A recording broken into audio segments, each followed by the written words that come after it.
Kailan nga ba mas mainam na dalahin o isama ang iyong family sa UK kung ikaw ay under student visa or skilled worker category? May certain categories ng student visa at skilled worker visa na hindi talaga entitled na dalahin ang families. Pero kung entitled ka na dalahin ang families, ideal ba na dalahin sila immediate? Isa sa nakikita ko sa pinakamahalagang aspeto o isa sa pinakapinahahalagahan ng UK ay ang family unit. So kung ikaw entitled na dalahin ang iyong families and relatives dito sa UK, maganda yon kasi magkakatulong-tulungan na din kayo dito sa UK. Maganda ang support system, maganda ang childcare, maganda ang healthcare, and all those things.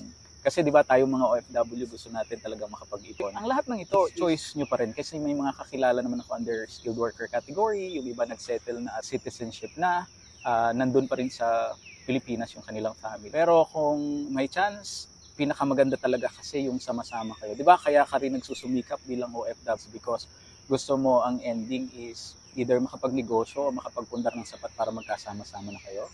But if you like challenge sa mga modern families kasi, magsama-sama tayo sa abroad and sama-sama nating harapin yung mga challenges. Tingnan yung iba pang mga factors. It really depends on you. Me personally, mas maganda yun na build and grow your family ng sama-sama.